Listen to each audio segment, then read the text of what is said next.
tous et à toutes, je m'appelle Alex Saraf, je suis animateur de radio, je suis votre animateur de radio. Bienvenue à l'émission Témoignages de vie. Je suis psychopédagogue de formation, auteur du livre La psychologie pour apprécier l'humain. La vie est belle et simple, ce sont les gens qui la rendent triste et compliquée, qui a été publié en septembre 2017 chez Béliveau Éditeur.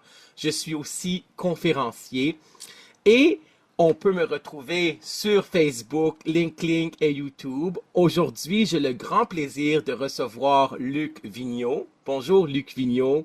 Bonjour Alex. Bonjour. Alors, l'émission Témoignage de vie, c'est une émission centrée sur l'être humain, ça veut dire une émission human. Et à l'émission Témoignage de vie, je reçois, et on a le grand privilège de recevoir, en fin de compte, et d'entendre et de regarder sur YouTube des personnalités publiques, des personnalités politiques aussi, des psychologues, sociologues, anciennes sexologues et aussi des auteurs et des autrices, des gens qui sont inspirants, rayonnants et résilients. Et aujourd'hui, avec Luc Vigneault, on va parler de ces collectifs de livres. Je vais te présenter, Luc Vigneault, à nos auditeurs et à nos D'accord. auditrices. Avant de te présenter, j'aimerais juste seulement dire aux auditeurs et aux auditrices qui vont écouter cette émission de radio à Radio Shalom, à Radio Webfray et aussi éventuellement à CJMD par rapport à l'émission de radio. Donc l'émission de radio euh, témoignage de vie, c'est par rapport à la trajectoire de vie, l'histoire de vie de chaque être humain, parce que moi je crois que chaque personne est unique.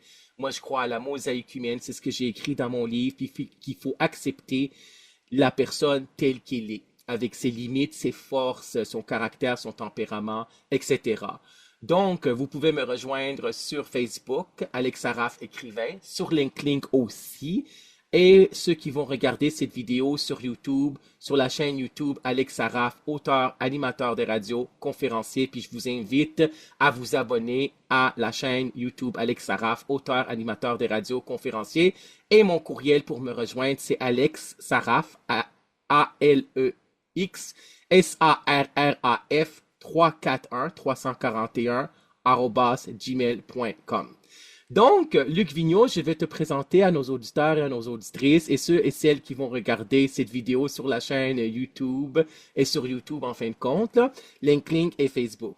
Donc, Luc Vigneault, tu es auteur en fin de compte, il y a trois collectifs d'auteurs de trois livres en fin de compte, là. C'est trois livres en fin de Absolument. compte. C'est toi qui as eu l'idée en fin de compte, Oui, pour le livre Je suis une personne, pas une maladie, ok? voilà. Qui est C'est un un best-seller en best-seller, qui est un passant. best-seller, c'est ça ce Eh que j'allais oui, dire. C'est un best-seller de performance édition. Je suis une personne, pas une maladie. Voilà. voilà. Donc, ce livre-là, j'en ai entendu parler depuis quelques années. Je vais dire comment, en fin de compte, ça a donné que j'ai aujourd'hui le plaisir et le grand honneur et c'est-à-dire le bonheur de te recevoir en entrevue à l'émission Témoignage de vie. Donc, tu es auteur, conférencier international, consultant, formateur. Tu es aussi père et aidant, en fin de compte. Voilà. On va en parler aujourd'hui, c'est quoi un père aidant. Oui, Tu es aussi, tu donnes des cours à l'Université de Montréal, puis à l'Université Laval. de Laval, comme Oui, chargé de cours, en fin de compte. Et tu as passé plusieurs fois dans les médias. Et tu as absolument. récemment reçu un doctorat honorifique, ça veut C'est dire ça. un doctorat honoris causa. Et voilà en latin. Ouais, Oui, exactement, en latin. Oui, j'ai fait des recherches avant de te recevoir en entrevue. Ça me fait vraiment plaisir. De l'université, en fin de compte, Laval, en fin de compte, la faculté de pharmacie. Tu as c'est reçu cela. cela cet été 2024. Donc, j'ai regardé aussi quand tu as passé au Téléjournal de Québec, en fin de compte, le lendemain que Oui, tu as reçu. c'était une belle entrevue. Oui, c'était vraiment une belle entrevue. Félicitations, Merci chapeau pour infiniment. ce doctorat honorifique. Tu le mérites vraiment, c'est génial ce que tu fais comme mission. Donc, on va parler de ton parcours aussi. Voilà. Euh, donc, donc, moi, j'ai entendu parler de Je suis une personne, pas une maladie. J'ai écrit dans mon livre La psychologie pour apprécier l'humain. OK? Parce que moi, ce que j'ai écrit dans mon livre, La psychologie pour apprécier l'humain, qui a été publié chez Béliveau Éditeur, j'ai écrit qu'il faut toujours voir la personne avant de voir le trouble de santé mentale. Absolument, oui. Donc, j'ai cité, en fin de compte, le titre du livre, je suis une personne, pas une maladie, comme j'ai écrit dans mon livre, je le cite, là, page 64. Selon certains spécialistes et d'après moi, il faut enseigner à nos jeunes, de même que dire à tous les adultes qu'il faut toujours voir la personne avant de voir le trouble de santé mentale. Je fais allusion ici au livre qui a été écrit par des spécialistes du milieu médical et paramédical et qui s'intitule « Je suis une personne, pas une maladie ». Je suis une personne, pas une maladie. La maladie mentale, l'espoir de mieux être. Donc, c'est vrai qu'il faut toujours voir la personne avant de voir le trouble de santé mentale. Donc, j'ai lu les 2 chapitres que tu as écrits dans le livre « Je suis une personne, pas une maladie » qui est un best-seller. Je les ai lus au complet. Donc, on va parler de ton histoire, en fin de compte, de vie personnelle, puis de ton histoire de vie professionnelle aussi. Donc, à l'âge de 17 ans, on va partir par le commencement. À l'âge de 17 ans, c'est là que tu as commencé à entendre des voix. Donc, tu as été diagnostiqué comme ayant la schizophrénie. Je veux juste dire à nos auditeurs, c'est quoi la schizophrénie? La schizophrénie, c'est un trouble de santé mentale grave, en fin de compte, sévère, où la personne, en fin de compte, c'est un trouble psychotique. Puis après 6 mois, quand il y a une décompensation psychotique, ça veut dire une déconnexion de la réalité qui dure 6 mois et plus, on met le diagnostic de schizophrénie. Donc, toi, tu étais dans la phase aiguë, dans la symptomatologie, où tu commençais à entendre des voix. Je veux juste dire, avant qu'on parle de ton histoire, juste dire aux gens c'est quoi la schizophrénie pour ceux qui ne le savent pas. C'est pas tout le monde qui a des formations en psychologie. Moi, j'ai un baccalauréat en psychologie, puis une maîtrise en psychopédagogie, qui est une branche de la psychologie qui étudie l'apprentissage, la dynamique de groupe, etc., là, la relation prof-élève. Et que j'ai pris aussi des formations avec psychiatres, psychanalystes, psychologues. Puis j'ai pris aussi la formation avec Jocelyne Cournoyer, qui est une médecin psychiatre à l'Institut universitaire en santé mentale de Montréal. C'était quand même en octobre 2013. Donc, c'était sur la schizophrénie et les autres troubles psychotiques. Donc, dans le DSM-5, le nouveau manuel diagnostique et statistique des troubles mentaux qui est apparu en 2015, version française. Donc, maintenant, on parle du spectre de la schizophrénie et des autres troubles psychotiques. Donc, j'ai enseigné les cours de santé mentale au cégep pendant plusieurs années. Donc, le spectre de la schizophrénie et des troubles psychotiques. Donc, dans ce spectre-là de la schizophrénie et des troubles psychotiques, on a le trouble délirant, on a le trouble affectif, schizophrénique, etc. On ne rentrera pas dans les détails, là, mais la schizophrénie, c'est 6 mois et plus. Donc, dans la phase aiguë, c'est là qu'on a des phénomènes perceptifs inhabituels qu'on appelle. Ça veut dire hallucination et ou illusion, puis il y a d'autres troubles, d'autres symptômes. Là. On ne va pas rentrer dans les détails de psychopatho, là. Mais c'est là qu'à 17... Et juste dire aux gens qu'il y a 1% de la population québécoise, environ 1% qui a la schizophrénie. 5% de la population est dans le spectre de la schizophrénie et des troubles psychotiques, environ. Donc, c'est une minorité. Et là, ça se déclare pour les hommes environ, ça se déclare environ aux alentours de 15 à 25 ans. Pour les hommes, c'est 17 à 25 ans environ. C'est ce qu'avait dit Madame Jocelyne Cournoyer dans sa conférence le matin que je suis allé. C'était un grand plaisir. Et pour les femmes, c'est environ 24-35 ans. C'est un peu plus loin. Donc, à 17, et juste dire, ce n'est pas tous les schizophrènes, c'est ce qu'elle avait dit, Jocelyne Cournoyer, comme médecin psychiatre à la conférence. À la formation, ce n'est pas tous les schizophrènes qui entendent des voix, et ce n'est pas toujours des voix méchantes. Mais on leur donne, bien sûr, il faut donner des antipsychotiques pour enlever ces voix-là. Et parfois, elle disait que les schizophrènes disaient, pourquoi vous m'avez enlevé les voix? Parce qu'il disait que j'étais fin, que j'étais beau, etc. Mais ce sont des voix, en fin de compte, intrusives dans la tête, donc des hallucinations auditives, là, donc on leur donne des antipsychotiques. Donc, à l'âge de 17 ans, on revient à ton histoire, à l'âge de 17 ans, c'est là que tu as commencé à entendre des voix, et là, tu es allé à l'hôpital. Je vais te laisser raconter cette histoire-là, je l'ai lue, c'est quand même une histoire, c'est vraiment une histoire touchante, là. comment ça s'est passé. On va parler des préjugés concernant de la santé mentale, de la discrimination, euh, etc. là. Donc, je vais te laisser raconter cette histoire-là à partir de l'âge de 17 ans. Qu'est-ce qui s'est passé? Ben, disons que vers l'âge de 17 ans, comme tu l'as mentionné, j'ai commencé à entendre des voix Oui, à jeun. oui, Je prenais pas oui, de drogue encore. À avoir des hallucinations visuelles et auditives. oui, J'étais terrifié par ça, absolument terrifié. Puis bon, je savais un peu ce qu'était la schizophrénie parce que bon, j'avais vu des émissions à la télé, puis je m'étais intéressé au poète Émile Nelligan oui, qui a écrit le Vaisseau d'or, entre autres, puis que il y a un opéra sur Émile Nelligan. Il y a plein de choses sur lui. Et ce pauvre était atteint de schizophrénie et il est mort à l'asile, hein, à l'âge oui, de 60 ans à peu près. Donc, oui. moi, mon Dieu, je voulais pas de cette vie-là, ça Mm. m'intéressait pas. Donc, euh, puis il faut dire aussi, Alex, hein, que les gens comme moi, d'abord, les hallucinations sont tellement réelles qu'on ne croit pas que c'est une maladie. On ne croit pas que c'est quelque chose qui n'existe pas. Pour nous, c'est notre réalité. Donc, aller chercher de l'aide, puis aller se faire soigner, au début, non. Bon, on n'est pas porté à y aller parce qu'on ne se reconnaît pas malade. Puis en plus, ben, tu sais, on beau avoir l'esprit ouvert, mais aller dans un hôpital psychiatrique pour consulter, c'est un pas de dire, ben là, je suis fou, je suis rendu chez les fous. Et même si on a l'esprit bien ouvert, c'est un choc.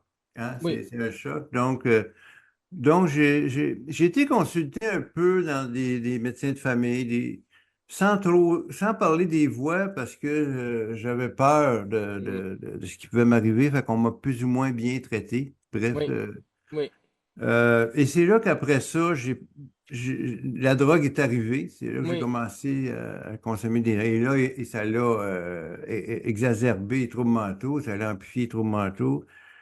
Donc, et moi, j'avais une grande sœur qui s'occupait beaucoup, beaucoup de moi parce que moi, je suis le bébé, je suis le oui, dernier, la famille de quatre. Et puis, ma mère est un peu dépassée par les événements, fait que c'est ma grande sœur qui est venue me voir, puis elle a dit, on va aller à l'hôpital avec toi. Bon.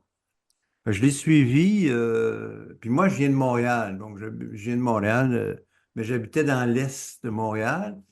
Et donc, je voulais pas aller à Louis-Polyte, qu'on appelait Louis-Polyte Lafontaine, là, mm, qui est l'Institut universitaire de santé mentale de moi. Je voulais pas y aller, parce que je suis oui, pas fou, moi. Hein? Donc, je vois pas. Donc, on est allé à Maisonneuve-Rosemont, oh oui, qui est un hôpital général. Et là, ben, on a appris qu'il il soignait la psychiatrie par les codes postaux. Hein? mm, Donc, on s'est fait dire que je n'étais pas dans le bon code postal. Mon code postal correspond à Louis H. Mais c'est important de dire que c'est une discrimination oui, qui persiste encore, oui, selon le nouveau ministre de la Santé qui jure qu'il va abolir ça, parce que tu sais, n'importe quel Québécois ou Québécoise peut aller n'importe où au Québec pour mm, n'importe quelle maladie, ils vont l'accueillir, ils vont la traiter, ils vont la soigner, oui, sauf en psychiatrie. oui. En psychiatrie, c'est sectaire. Ça veut dire il faut que Oui, ça soit dans la section où tu habites avec c'est ton code ça. postal. Oui, oui, ça l'est C'est, encore. Oui, oui, puis c'est tellement, excuse le mot, absurde oui. que si t'as un trouble mental t'es en Abitibi en vacances, puis t'habites Sherbrooke, mais ils vont te mettre dans un avion. Ah oui! Ouais, ouais, ouais, ouais. Oh Ah my non, God, non! non, ils te Vraiment? gardent pas. Ça Ils n'a te pas mettent de dans un bon avion, sens. puis ils t'envoient à Sherbrooke. Peu Oh importe, non. t'es au lac Saint-Jean, t'habites Montréal, te mettent dans un Oh my avion, puis God, non. ça, C'est en tout cas, absurde. bref, C'est complètement absurde. c'est complètement ça. Bon. Ah oui. Donc, voilà, fait que finalement, bon, j'ai accepté d'aller à Louis H. Et puis, je suis arrivé là, puis tu sais, c'est gros, Louis H. C'est gros, Mais c'est oui, gros. c'est sûr. Bon, il y a la porte de l'urgence qui est très, très bien gardée, hein, détecteur de métal, Oui, etc. Puis là, il arrive, puis il te déshabille, hein, puis ils te mettent en jaquette, la petite oui, jaquette, puis là, bon, t'attends longtemps. oui. un moment donné, bon, il t'est appelé, puis là, tu t'en vas, j'appelle ça, on s'envoie le psychiatre et sa suite. Ouais, exactement. Il y a Ouais, les étudiants, hein, les ouais, résidents, il y a les ouais, infirmières, il y a les stagiaires. Des fois, là, sont cinq, des fois six. Toi, ouais. t'es tout seul, là, tu sais. Puis t'es en jaquette tout nu, puis eux sont bien habillés. Ouais, Fait que je l'ai lu dans déjà, le livre. Ouais, hein, t'es pas à l'aise à parler. Fait que, tu sais, moi, j'ai trouvé ça weirdos un peu, tu sais. J'ai trouvé ça bizarre, mais bref, bon, je suis allé là, puis ils m'ont dit, on va vous garder en observation. Fait que là, tu t'en vas en observation. Bon, il y a des chambres, puis il y a un poste des infirmières au centre qui est vitré là, jusqu'en haut. oui.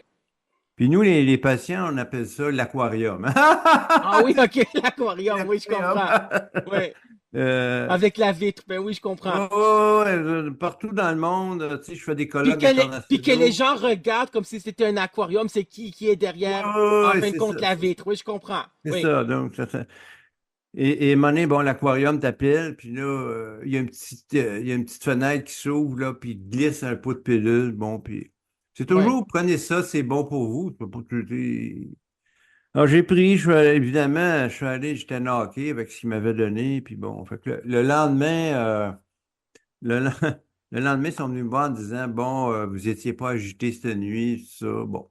C'est sûr, avec ce qu'il m'avait donné, je ne pouvais pas ouais. être agité. C'est ça. Bref, Ce sont des calmants, probablement qu'ils vous ont oui, donné des c'était très calmants. Mais oui, fort. Puis là, bon, ils m'ont dit, bon, on va vous soigner à l'externe, nanana. Puis ils m'ont donné une carte d'assurance d'hôpital, pas d'assurance, mais une carte d'hôpital, puis une prescription, un rendez-vous, puis je suis, au revoir.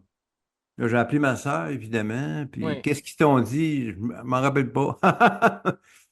Bon, aujourd'hui, je fais de la recherche hein, à l'Université Laval, puis oui. on sait qu'une relation entre un professionnel et un patient, le patient retient 17% de la conversation. Ah oui! Un 7, là, My 17%. God. Alors, Oui, c'est oui, peu, oui. d'où l'important de toujours remettre un feuillet avec ce qu'on a dit, Ben puis ce oui, qu'on a à faire, puis c'est bon, c'est sûr. ça qui est... Mais bref, fait que je me souvenais pas. Finalement, elle est venue me chercher, j'ai fait des allers-retours. Oui, Puis à un moment donné, on a changé j'ai déménagé dans l'Anaudière, fait que je suis allé dans un autre oui. hôpital, bref. Mais tu sais, on me disait, ben, vous avez une maladie grave, vous ne pourrez plus travailler, vous n'aurez pas de vie sociale. Tu sais, on me condamnait à rien faire, là, tu sais. Oui. Fait que, tu sais, à force d'entendre ça, Alex, tu te dis, mais pourquoi vivre? Que si je fais ici, moi, de Mhm. me bercer à journée longue? Ouais. Fait que j'ai malheureusement tenté à ma vie, là. Ah oui. Bon, oui. Et puis finalement, bon, je suis arrivé à l'urgence.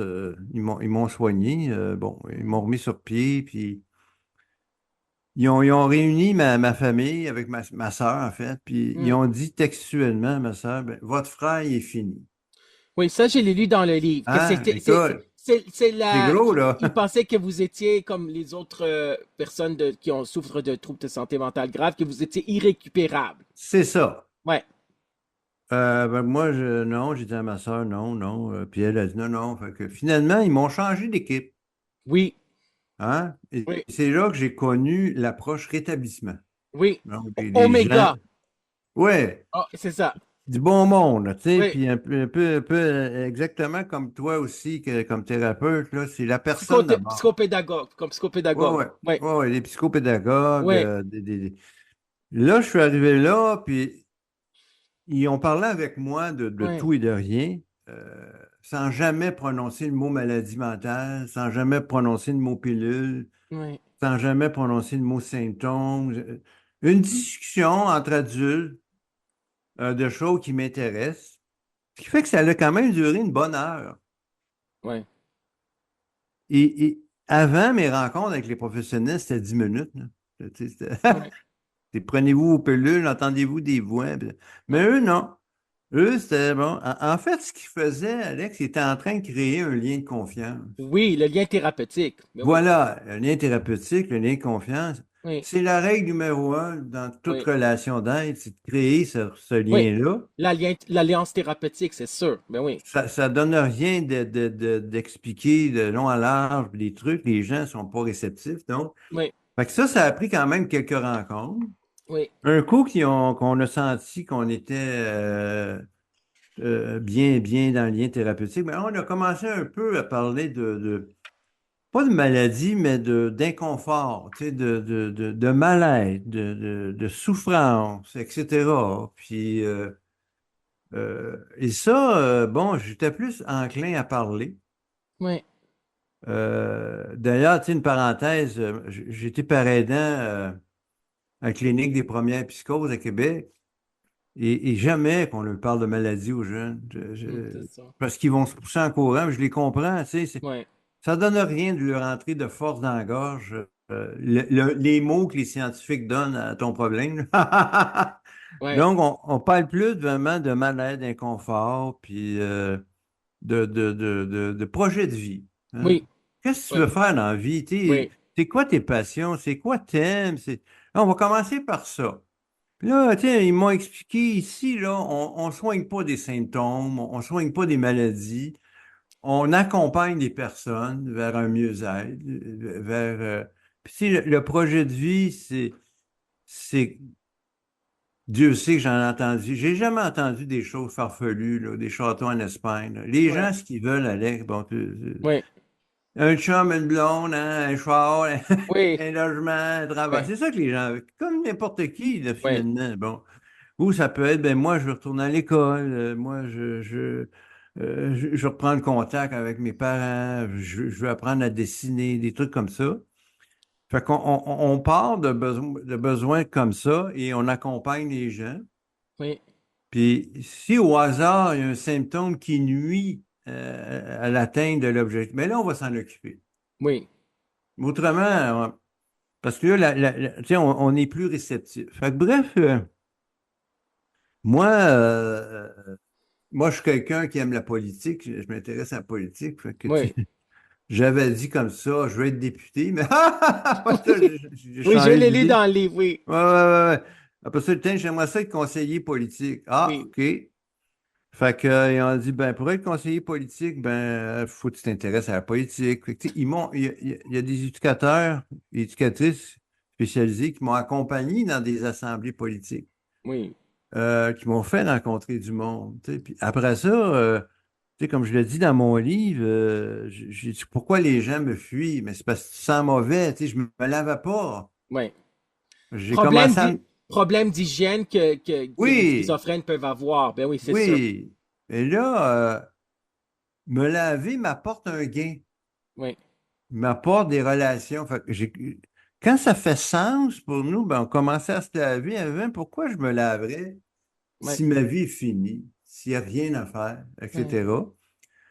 J'ai commencé à me laver, puis bon, tranquillement, j'ai commencé à suivre des formations dans les organismes communautaires qui étaient données par des professionnels ou par des pairs aussi. Donc, apprendre des choses. Apprendre d'abord, c'est quoi ça, la schizophrénie? On va l'étudier comme faut, tu sais, pas à partir des préjugés, mais des vraies affaires. D'ailleurs, les vraies affaires, c'est que 2 tiers des gens réussissent à avoir une vie pleinement réussie, épanouie, là. oui, Donc, on n'est pas tous condamnés à la chaise berçante, là. Il y en a qui oui, en arrachent plus, oui, mais ça ne veut pas dire qu'ils vont rester là tout le temps. Mais bref, fait que c'est ça. Donc, c'est possible, en dépit d'une maladie grave, d'avoir une belle vie. Fait que oui, j'ai commencé comme ça. J'ai commencé comme ça. Euh, Puis comme je dis, à force d'avoir des gains, ben, je voulais pas les perdre. oui, Fait que voyons, je respectais plus aussi. Avant, je respectais pas mes médicaments. Tu sais. Mais là, je voyais que... Puis aussi, dans ce nouveau groupe-là, on était à l'écoute de mes inconforts. oui, C'est-à-dire, bon, tu sais, j'avais des tremblements mm, qui s'appellent le parkinsonisme, qui est induit par les médicaments. oui, Ah, ils ont dit, ben, parfait, on va s'occuper de ça. Fait que là, ils ont ajusté pour pas que j'aie plus de tremblement. Après ça, bon, j'avais la cathésie, là, qui est une envie de bouger sans cesse, Oui, qui est induit par les neuroleptiques. Ah, oui, OK, on va ajuster ça. Et puis, donc, à force, là, ils m'ont dit, l'idée, c'est d'avoir une dose qualité de vie. mm, Il faut que tu aies une qualité de vie. Parce qu'avant, j'étais gelé, je le dis, j'étais un légume. oui, Pas de vie, pas de son, pas d'image. Je me berçais à journée longue. Donc, eux, ils m'ont redonné une vie. Ils m'ont redonné confiance. Tu sais, puis j'ai créé des alliances extraordinaires avec des professionnels puis des pairs. Puis dans tout ça, c'est qu'on avait un but commun. Le oui, professionnel et moi, on avait le même but, qui était mon besoin à moi. oui, Donc, voilà. Et après ça, bon, je me suis impliqué dans les organismes communautaires parce que rien faire, c'est long, la oui, journée c'est longue. sûr. Tu sais, j'ai écrit une phrase dans mon livre là, qui est devenue célèbre, qui est «Si tu restes assis sur ton cul, tu as un rétablissement de cul». Je comprends. Donc, je me suis mis à faire des choses, faire du bénévolat, Mm, à poser des actions, à lire, parce que je suis un autodidacte, donc à lire oui, beaucoup, à écouter. Tu sais, aujourd'hui, hey, aujourd'hui, avec les podcasts, les balados, oui, c'est fantastique. génial. C'est génial, c'est un air extraordinaire. Oui, D'ailleurs, je lisais un article, les balados d'une étude américaine qui sont en train de dépasser les codes d'écoute des radios. oui, moi, c'est Hein? sûr, c'est sûr. C'est sûr, hein? Ben oui, Donc, exactement. Ben oui, parce que un autre show que la maladie mentale amène, Alex, c'est des troubles cognitifs. oui, Des troubles cognitifs, donc il y a des problèmes de concentration, des oui, problèmes de mémoire qui se gèrent bien, mais ça fait que lire, c'est difficile pour nous. oui, Hein? Tu lis 3 lignes, voyons, c'est quoi je viens de lire. Fait que les balados, c'est extraordinaire parce que tu entends, ça, c'est plus facile. oui, Puis exactement. tu peux faire un replay en français. Ben oui, on peut l'écouter quand on veut, le podcast. Oui, quand on veut, Oui, quand on est. Fait que donc, moi, entre autres, j'en écoute, mais je me donne au moins 1 heure par semaine de nourriture, de littérature ou de oui, podcasts sur la santé mentale. Puis oui, c'est bénéfique, là. C'est vraiment extraordinaire comment est-ce qu'on peut apprendre, etc. Donc, j'ai commencé à faire ça, puis. Après ça, bon, on m'a demandé, j'ai fait une vidéo qui s'appelle Qu'est-ce qui cloche, mon corps résonne. OK, Parce qu'à l'époque, Alex, oui, tu sais, j'ai 60, j'ai quel âge? Ouais, 4 ans. oui, Là, je te parle de ça, ça fait 40 ans. oui, On surmédicamentait les gens. Hein. oui, oui. C'était des doses épouvantables parce Oui, qu'on parce que je pensait l'ai qu'il y lu avait. dans ton livre, à un moment donné, tu prenais 32 pilules, quelque Oui, chose c'est comme ça, ça. par jour. Oui, Ah, par c'est jour, oui, exactement. effrayant, c'est Oui, effrayant. Puis donc, il a commencé à avoir des contestations un peu partout à travers le monde, de gens qui disent, ben, on veut vivre, là. oui, Fait que donc, il y a eu cette petite révolution-là. Et là, j'ai rencontré des pharmaciens qui m'ont beaucoup aidé. oui, Après ça, des médecins psychiatres qui m'ont beaucoup aidé, des psychologues. Bref, maintenant, c'est plus comme avant. On ne gèle plus le monde. Donc, euh, on s'assure que la personne est confortable et qu'elle a une qualité de vie. oui, Donc, j'ai commencé comme ça, puis c'est là que j'ai pu recommencer à travailler, parce qu'avant, me lever le matin, c'était impossible. J'étais tellement médicamenté. Fait qu'en ajustant toute cette médication-là, puis ça n'a pas été facile non plus à faire, oui, mais la clé du succès, c'est d'être accompagné, ça. c'est sûr. Si on est entouré des bonnes personnes, là, ça, c'est la clé. Fait que donc, j'ai commencé comme ça, puis je me suis intéressé à la recherche, parce Hmm, que je trouve que la recherche est un outil pour revendiquer des choses Tu dis, ben, c'est pas moi qui le dis, c'est les études scientifiques. Ouais, ce sont des C'est données probantes. Ben oui, des données les données probantes. probantes, puis tout Ben ça. oui, Et puis là, ben, avec les données probantes qui disaient, bon, les personnes atteintes de schizophrénie, bipolaire et autres, ils peuvent se rétablir. oui, Ils peuvent avoir une vie satisfaisante mm, en autant que ce soit leur objectif à eux. oui, Tu sais, c'est sûr, si les gens s'attendent à ce que j'ai plus aucun symptôme puis que j'aille m'inscrire en médecine, ben, ils vont être déçus. oui. C'est Je ça, peux parce que pas. c'est un rétablissement, c'est pas une guérison. Oui, je C'est comprends. ça, c'est ça. Donc, Exactement. chacun a ses objectifs. Puis, Oui, tu sais, on a tendance, au début, quand il y a des groupes pour retourner à l'emploi, où on offre des jobs qui ne correspondent pas nécessairement au désir de la personne. Puis, tu sais, oui. je ne veux pas nommer de nom, rien, mais Oui, oui, je comprends. tu sais, travailler d'un commerce, par exemple, si moi, j'aime pas ça, trouver la journée longue. Oui, Fait qu'aujourd'hui, on s'intéresse à ce que la personne veut faire. oui, Tu sais, il y a des gens qui ont des diagnostics de schizophrénie qui, comme moi, je n'ai pas d'études universitaires. oui, je Il y sais. en a qui en ont. Hein? Oui, c'est Il sûr. y a des gens qui ont des études. Donc, tu sais, la personne qui a une étude universitaire, qui veut faire un métier plus libéral, mais il faut l'orienter vers là, au lieu de l'orienter vers des jobs où tu n'as pas besoin d'études. Tu sais. Oui, Donc aujourd'hui, on pense comme ça. oui, Euh, Puis, donc, parce que dans les études, ce qu'ils nous disent, c'est qu'il y a quatre piliers fondamentaux au rétablissement. C'est d'abord l'espoir, oui, l'appropriation du pouvoir d'agir, là, l'empowerment, oui, le travail et la famille. oui, J'ai pas nommé pilule, hein, oui, c'est sûr. Oui, parce je que c'est comprends. pas. J'ai Oui, pas oui, nommé pilule, hein? oui. Et j'en prends tous les jours, hein? C'est Ben oui, important de c'est le dire, je sûr. suis pas anti-pilule, hein, Il faut les prendre. Ben tu oui, sais. Euh, donc, en fait, on est bon dans l'empowerment puis oui, euh, voyons, l'espoir, mais au niveau travail, on est moins bon au Québec, tu sais. Parce que le travail, ça peut être du bénévolat. oui, Le travail, ça vient régulariser ta vie. oui, C'est-à-dire, il faut que tu te lèves, hein, faut que tu fasses oui, ton lunch, faut que tu t'habilles, faut que tu te laves, faut que tu ailles prendre le bus, etc. Puis la famille, ben, c'est démontré que c'est là la place depuis que tu es enfant où tu es accueilli, tu es supporté, etc. Puis il y en a, c'est plus dur que l'autre, mais on peut avoir une famille reconstituée, hein, on peut avoir des amis. Fait que quand tu as ces quatre piliers-là, ben, puis qu'après ça, tu sais, on m'a octroyé un doctorat en pharmacie. Comme je dis, j'en prends tous les jours, oui, mais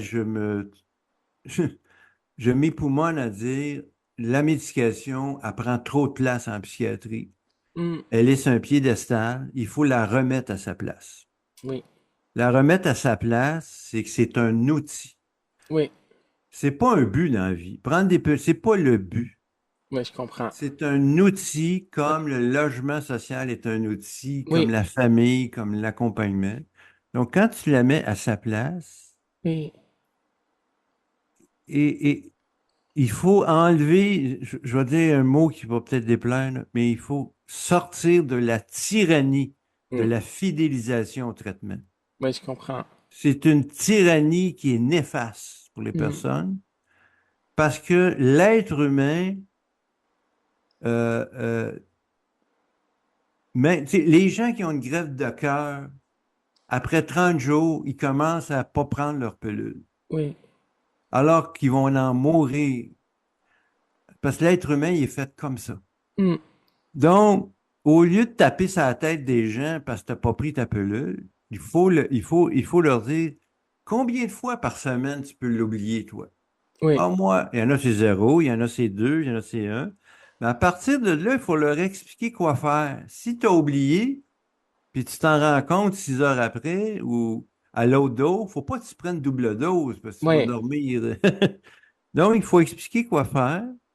Puis il faut s'assurer que juste prendre des pilules, bon, on sait que c'est pas assez. C'est pas assez. Ouais, je Ça, comprends. ça- ça prend des thérapies, ça prend du soutien, ça prend un logement, ça prend un paquet de choses qui va faire en sorte qu'on va se rétablir. Fait que moi, j'ai eu cette chance-là Oui, d'être bien accompagné, d'être bien organisé. oui, Puis comme je dis, j'en prends tous les jours des pilules. Là. Je ne suis pas anti-pilule, mais la pilule a ses limites. oui, je comprends.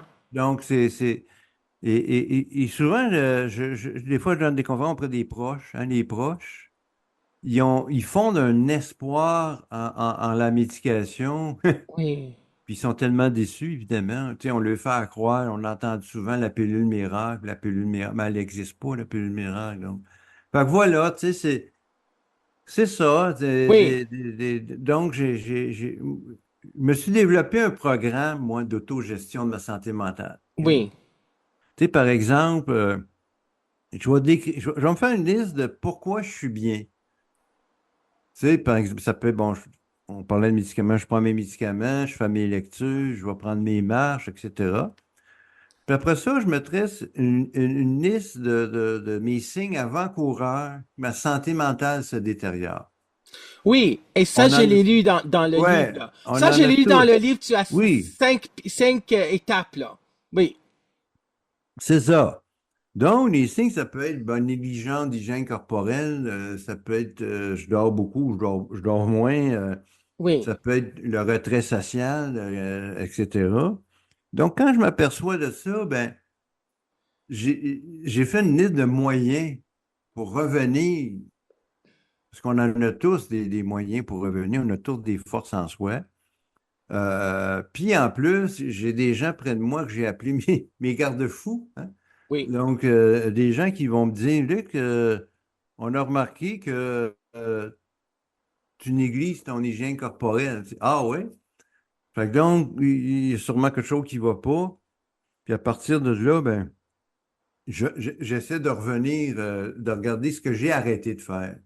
Si j'ai arrêté de lire, si j'ai arrêté mes médicaments pour toutes sortes de raisons, ben, c'est sûr que je vais moins bien. En retournant voir sur ma liste, ben, fait que voilà, puis je marque ça dans un cahier avec des grilles, puis je peux regarder sur un mois comment a été ma santé mentale. Des fois, tu as l'impression que ça a mal été, mais quand tu regardes, tu somme toute, ça a bien été, là, tu sais. oui, Fait que c'est ça, tu disais, oui, parce que je cote ma santé mentale, moi, de 1 à 5. Un, je oui, suis bien, 5, je suis pas bien. C'est avec oui. ça que je fais mes graphismes. Oui. Donc, c'est ça. Donc, donc là, j'ai posé des questions. Oui, C'est sûr. parle beaucoup. Oui, mais c'est correct, c'est correct. S'il faut, on fera une autre entrevue. Mais une seconde entrevue, ça me dérangerait pas. Ça me fera grandement plaisir. Ben oui. Oui. Donc, euh, oui, on a fait du chemin, là, mais il faut encore faire du chemin. Ça va de soi, là. Donc là, on partira de ton premier séjour à l'hôpital. Oui, j'ai lu aussi il y avait comme plusieurs employés qui étaient là en fin de compte. Puis là, tu t'es rendu compte que c'était toi le ballon en fin de compte qui poursuivait en fin de Oui. compte. Puis là, ils t'ont en fin de compte piqué en fin de compte dans les fesses. En fin de compte, tu étais aussi en contention. Ah oui, ça, En c'est fin de difficile. compte, en isolement. Mhm. Donc, c'était quelque chose, là, je veux dire, vraiment, là, mais c'est ça, parce qu'avant, c'était la méthode d'intervention de crise, c'était la méthode PAP, P-A-P, point, attaque, attache, Pique. point, Pogne attache, attache pique, pique. point, attache, pique. Puis ensuite, c'était, là, maintenant, là, c'est Oméga. Ça veut Absolument, dire Oméga. Oméga, ça veut dire dans les années 90, Oméga est l'acronyme des mots observer, mesurer, évaluer, gérer, accompagner et accompagner. Donc, on a fait du chemin. C'est sûr qu'il faut Beaucoup de encore, chemin. il y a encore du chemin qui est à faire. Donc, Oui. au début de l'entrevue, tu avais mentionné Émile Lénéligan, en fin de compte, Ouais. aux alentours de l'âge de 20 ans.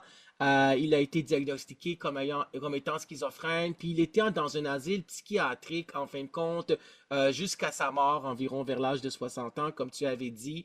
On connaît aussi des personnalités telles que Alice Robbie, qui a souffert de dépression majeure, sévère, en fin de compte. Les médicaments ne fonctionnaient pas marchaient pas à 100%. Donc, elle a eu aussi des électrochocs, puis on l'a mis dans une institution psychiatrique, là aussi, là. Donc, Elle a eu la lobotomie, elle est elle a eu la survie. lobotomie, exactement. Elle a eu la lobotomie, ça veut dire ils ont enlevé une partie du cerveau. Je pense qu'ils ont enlevé aussi la partie du cerveau par rapport à ses émotions. Je sais pas, mais j'en ai entendu de bouche à oreille qu'il y avait peut-être cette partie-là aussi qui ont enlevé. Puis c'est une chanteuse aussi de grande renommée. Donc on a euh, il y avait on est rendu à la désinstitutionnalisation. Bravo, tellement dur à dire. C'est tellement dur à dire, merci, c'est gentil. Il y a encore du chemin à faire. Ceux qui ont vu le film Cuckoo's Nest, en fin de compte, là, ça représente aussi avec la jaquette, là, il y a encore des préjugés concernant la santé mentale. C'est ça aussi, c'est ce que je voulais qu'on aborde aussi. Tu as dirigé, en fin de compte, le livre avec les collaborateurs, les autres auteurs. Euh, c'est le livre Préjugés, discrimination, exclusion en santé mentale. C'était avec aussi, entre autres, Tania Lecomte, qui est psychologue à l'Université de Montréal, pour Exact. en finir avec la stigmatisation. J'ai reçu, en fin de compte, à l'émission Témoignages de vie, des gens, en fin de compte, du milieu, en fin de compte, qui ont des troubles de santé mentale et qui, en fin de compte, j'ai reçu, on avait l'invité Julie Tanzé qui a écrit un chapitre dans ce livre-là. Absolument, On oui. va avoir aussi, je vais aussi avoir le plaisir de recevoir Julie Loranger, qui était aussi dans une chaise berçante là, pendant des Julie, années oui, oui. aussi. Que j'ai Donc, rencontré à quelques reprises, oui. oui, il y avait aussi, on a eu aussi Luc J. Vigneault. Oui. Donc, toi, tu es aussi cofondateur et tu fais de la recherche pour l'association Vox Québec. Mais c'est-à-dire que au moment où on se parle, j'ai quitté Vox Québec. Ah oui, ok, je savais Ben pas. ouais, c'est un Ok, choix, tu sais, dans la vie, tu te dis, bon, oui, oui, mais je l'ai cofondé, oui, absolument, puis là, j'ai décidé d'aller plus vers autre chose, oui, mais je continue dans la recherche, ça, c'est oui, clair. c'est sûr. Je suis avec le Centre de recherche en santé durable Vitam, Oui, qui est bien connu aussi, puis l'équipe de recherche CAPS, le rétablissement qui est associé à la clinique des premières psychoses. oui, Donc, nous, on s'intéresse principalement au rétablissement des jeunes psychotiques, puis des moins oui, jeunes aussi, par la force des choses. Puis, je suis impliqué beaucoup avec l'Institut Philippe Pinel. Donc, je suis oui, consultant maintenant pour l'équipe de recherche là-bas et d'enseignement. Puis également avec Cap Santé Mentale, là, qui est l'ancien oui, avant de craquer, donc qui est l'association des personnes et amis, des gens qui ont des troubles mentaux, la oui, Société québécoise de schizophrénie aussi. oui, Donc, tu sais, je m'intéresse à... J'aime bien être un électron libre, oui, donc de ne pas porter la voix de gens, mais de porter plus oui, ma voix, mes connaissances. oui, Fait que j'aime bien ça. oui. Joanne Lavoie aussi que tu as Oui, reçu, avec j'ai reçu qui aussi je Joanne travaille. Lavoie, oui, qui est une bénévole à l'Association Vox Québec. La directrice générale, bien sûr, Ouais, présentement, c'est Julie ouais, Tanzé ouais. Ouais. de l'Association Vox Québec. Joanne Lavoie qui a écrit Borderline, mais pas folle. Puis en fin de compte, sur la page couverture, on voit la personne, pas elle, là, mais on voit quelqu'un qui est en jaquette, là. Donc, ce Oui, sont les préjugés. Je voulais qu'on en parle parce que tu en as parlé aussi au TG Journal de Québec parce que tu habites dans la ville de Québec, et voilà, on oui. va le dire. Donc, c'est les préjugés. Donc, premièrement, comme tu avais dit, c'est fermé à clé. C'est seulement en psychiatrie que c'est fermé à clé. Donc, il y a encore de la stigmatisation. Il y a le stigmate social par rapport aux gens qui ont des troubles de santé mentale. Il faut faire de la désensibilisation et de la sensibilisation. Puis on sait, parce que moi, quand j'ai suivi beaucoup de conférences, plusieurs conférences à l'Institut universitaire en santé mentale, qui était anciennement l'hôpital Louis H. Oui, Lafontaine, Puis, je me rappelle qu'à un moment donné, dans cette conférence-là, il y avait Sonia Lupien qui était une participante. Moi aussi, j'étais participant là. Puis, en fin de compte, elle a levé la main. Puis, elle avait dit que selon les études, Sonia Lupien, c'est une chercheuse qui a écrit aussi le livre de best-seller de renommée internationale. Elle a écrit, je pense, elle a écrit plus qu'un livre, mais elle a écrit Pour l'amour du stress. Donc, Oui, pour le stress. elle est venue donner une conférence au Cégep de Saint-Laurent dans le temps où j'enseignais au Cégep de Saint-Laurent, l'enseignement collégial derrière moi. Puis Sonia Lupien, c'est une chercheuse, c'est une auteure, c'est une conférencière. Puis elle a dit, quand elle a levé la main dans cette conférence-là, à l'Institut universitaire en santé mentale de Montréal, puis elle avait dit, selon les études en psychologie, les gens développent le plus d'empathie, le fait de se mettre à la place de l'autre, puis d'essayer de comprendre ce que l'autre vit, ce que l'autre ressent, en se mettant dans ses souliers quelques instants. Les gens développent le plus d'empathie envers les gens qui ont un trouble de santé mentale quand ils entendent un témoignage live ou en Voilà. fin de compte en visioconférence, en direct ou en visioconférence d'une personne qui souffre d'un trouble de santé mentale. Donc, c'est génial d'avoir entendu, en fin de compte, votre histoire, votre témoignage de vie. On va encore continuer. Donc, oui, il y a encore la stigmatisation par rapport à la clé les départements de psychologie dans les hôpitaux qui sont, en fin de compte, excusez-moi, de psychiatrie qui sont fermés. Il y a aussi la salle d'isolement, la Oui. contention, la jaquette.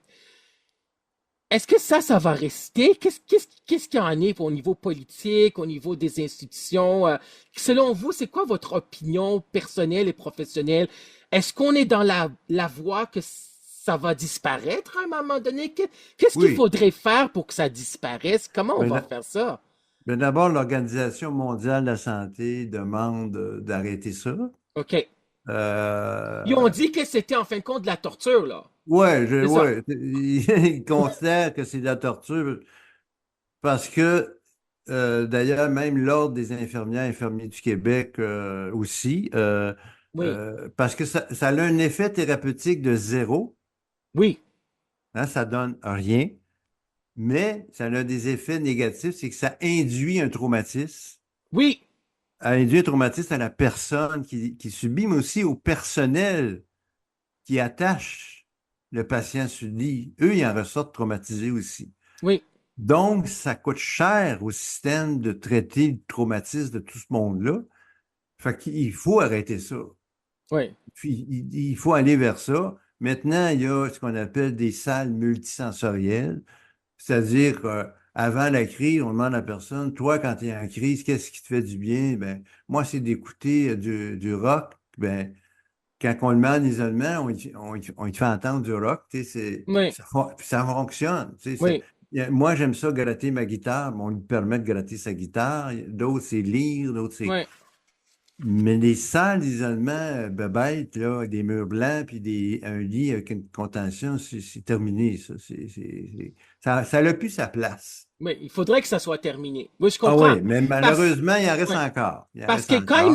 quand ils mettent la jaquette, c'est qu'ils pensent que la personne est un danger pour soi ou pour autrui. Tandis qu'on sait, et puis ça, je l'ai écrit dans mon livre, c'est un préjugé concernant la santé Oui, mentale, on sait que moins de 1% des schizophrènes commettent un crime en étant dans un état de déconnexion de la réalité, ça veut dire de décompensation psychotique, là. Donc c'est c'est vraiment donc on a c'est un préjugé c'est le côté affectif, ça veut dire émotif de façon péjorative qu'on pense que les schizophrènes on associe schizophrénie avec dangerosité là, le fait oui, oui, d'être absolument. avec la C'est un criminalité autre mot là. dur à dire. Un autre nuance de générosité, Alors que c'est pas ça. C'est ça. dangerosité puis criminalité, tandis que c'est moins que 1% qui commettent des crimes en étant schizophrène, ça veut dire en étant une personne schizophrène qui est en état de décompensation psychotique. Donc, il y a l'espoir du rétablissement, mais il y a aussi, il faut défaire ces préjugés-là. Et Tout à moi, je fait. l'ai écrit dans mon livre que Albert Einstein, le génie qui avait un QI de plus que 160, il avait un QI de 160, 162, là. Le génie Albert Einstein, il était un surdoué. Et je l'ai cité dans mon livre. Il avait dit qu'il est plus facile de défaire un atome que de défaire un préjugé. Il est plus Voilà. facile de défaire un atome que de défaire un préjugé. Ça veut dire, c'est vraiment très difficile de défaire un préjugé. Tout à Donc, fait. donc, il faut avoir des témoignages comme la vôtre, comme Marie-Cécile Labrèche, qui a un trouble de la personnalité limite, là, qui donne les conférences, les témoignages, et ainsi de suite, comme j'ai reçu à les invités à l'émission Témoignages de vie, là, pas Marie-Cécile Labrèche, mais d'autres personnes, bien sûr, Oui. qui voulaient donner ce témoignage-là et qui ont accepté gentiment de partager leur histoire de vie. Donc, c'est euh, on est dans la bonne voie, mais il y a encore du chemin. Comment est-ce qu'on peut faire en sorte que ça sera aboli? Je sais que c'est une grosse question. Vous n'êtes pas un politicien, mais comment, comment on pourrait faire ça? Ben, déjà, cliniquement, Ouais. c'est plus justifié. OK, selon C'est les études, qu'est-ce que les études ont dit que la personne va avoir un traumatisme? Parce c'est que ça. je l'ai lu dans votre livre et j'ai aussi écouté l'entrevue que vous avez donnée au Téléjournal de Québec. C'est que les personnes restent traumatisées. Ça veut dire la Voilà. première fois qu'ils ont eu un séjour à l'hôpital où on les a mis en jaquette, où on a couru après eux, où on les a mobilisés, on les a, en fin de compte, c'est quelque chose, là. On les a on a enlevé leurs vêtements, on a mis la jaquette, on a donné une piqûre. C'est-à-dire, il fallait vraiment agir pour ces gens-là. Qu'est-ce qu'ils ont fait, là? C'est-à-dire, les gens restent traumatisés après, que ce soit après 1 an, 5 ans, 20 ans. Les études le disent, n'est-ce pas? Oui. Est-ce que c'est du Ben, stress post-traumatique d'une certaine façon quand ça reste avec la personne? c'est ça. OK. C'est à vie. C'est à C'est à vie. vie. À À vie. vie. Et dans ce cas-là, les études ont aussi prouvé que les personnes ne vous... Ces gens-là qui ont vécu cet événement traumatisant, hein, ça veut dire le trauma, là, c'est trop pour la personne, comme le disait Hélène David, psychologue et psychanalyste qui était maintenant, qui est allée dans la politique. C'était mon ancienne professeure à l'Université de Montréal, psychopathologie, conception dynamique, là, quand j'étais au bac en psychologie. Donc, ce traumatisme-là reste, ils sont marqués, les gens qui ont un trouble de santé mentale grave, par exemple, et ne voudraient plus voudrait plus retourner à l'hôpital et consulter d'autres professionnels de la santé, c'est Mais ça? ça, c'est très majeur, ce que tu dis. Oui, C'est là aussi parce que les gens ne veulent plus revenir. oui, Et c'est là qu'ils ils se dégradent, puis qu'ils décompensent, puis qu'ils peuvent malheureusement commettre des actes qui vont regretter toute leur vie oui, parce qu'ils ont été mal accueillis, traumatisés à l'hôpital. oui, D'où l'importance de changer. Puis ça se fait là un peu partout dans le monde, même oui, c'est ici sûr. euh, au Québec. Puis Oui, c'est en train de s'opérer, je pense. Oui. oui. Donc, c'est sûr qu'il faut avoir les données les Et probantes voilà.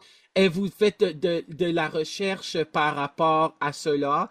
Donc, Oui. il faut faire de la désensibilisation, la sensibilisation, excusez-moi, la sensibilisation, puis l'éducation en fin de compte, parce que la santé mentale fait peur, tandis que ne devrait pas faire peur. Moi, quand Mais j'étais au non. bac en psychologie, j'avais pris le cours les troubles de santé mentale graves avec Sheila O'Jeans, que les Mhm. gens connaissent de nom, en fin de compte, dans le milieu, qui est une psychologue, puis en fin de compte, les troubles de santé mentale grave et parlait en fin de compte de la schizophrénie, de la bipolarité qu'on appelait en fin de compte la maniaco-dépression, on appelle maintenant bien sûr la bipolarité, puis il y a le spectre de la bipolarité, puis elle parlait aussi de la dépression majeure, en fin de compte, qui est sévère, grave, là.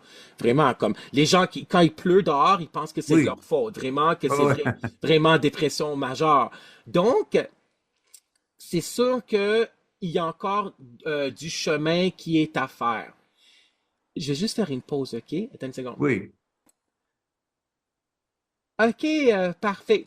Donc, pour aujourd'hui, on va se laisser là-dessus pour cette première entrevue avec Luc Vigneault. Je vais te réinviter à une autre entrevue Ben, de avec radio plaisir. Mhm. pour une seconde entrevue de radio parce que j'aimerais te poser d'autres questions puis qu'on aborde par rapport à ton rôle de père aidant en fin de compte, par Oui. rapport à tes enseignements, etc. Comment faire pour changer les mentalités aussi. Ça, c'est très important par rapport à l'espoir, pour donner l'espoir à ceux qui ont besoin d'avoir ce rétablissement-là, puis de croire à cet espoir-là. Et on va parler aussi du projet de vie, parce que j'ai bien entendu aussi plusieurs fois dans le milieu, en fin de compte, de bouche à oreille aussi, du projet de vie, que c'est très important par rapport à ta vie aujourd'hui, comment elle a changé. Donc, j'aimerais te poser d'autres questions. Mhm. Alors, je vais te réinviter pour une seconde entrevue à l'émission Témoignage de vie. Pour cette première entrevue à Témoignage de vie, je vais laisser terminer cette entrevue en disant que ça m'a fait un grand plaisir, c'était un grand bonheur, un grand honneur de te recevoir à l'émission Témoignage de vie, Luc Vigneault. Ben, merci beaucoup, c'est partagé aussi. Oui, merci, ça m'a fait plaisir. Bienvenue. Donc, tu es consultant, conférencier, puis on va dire aussi, avant de quitter pour cette première entrevue, que tes livres, le collectif pour ces livres-là sont encore disponibles. C'est des livres quand même 2019 et 2022. Donc, c'est quand même des livres Oh, récents, là. ils sont en librairie ou Ils chez sont, l'éditrice. oui. Et on peut le Euh, commander en allant sur place dans les oui, librairies ou c'est ça. en allant sur les sites web et seulement dire avant qu'on se laisse là-dessus, comment on peut te rejoindre? Mais moi, j'ai un site web qui est Oui, lucvigneault.com. oui, OK.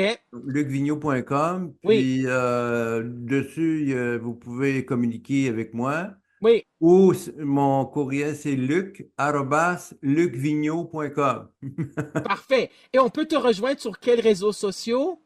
Ben, j'ai une page Facebook, j'ai Oui, une page YouTube, puis là, je suis en train de créer un balado aussi. Fait que c'est à venir. oui, donc on va parler de ce balado-là dans la D'accord. seconde entrevue. Donc, OK. merci tout le monde d'avoir écouté cette émission de radio à témoignage de vie. Merci infiniment encore, Luc Vigneault, pour cette première entrevue, puis on va se voir pour une seconde entrevue. Merci tout le D'accord. monde, au revoir, bye. Merci. Bye.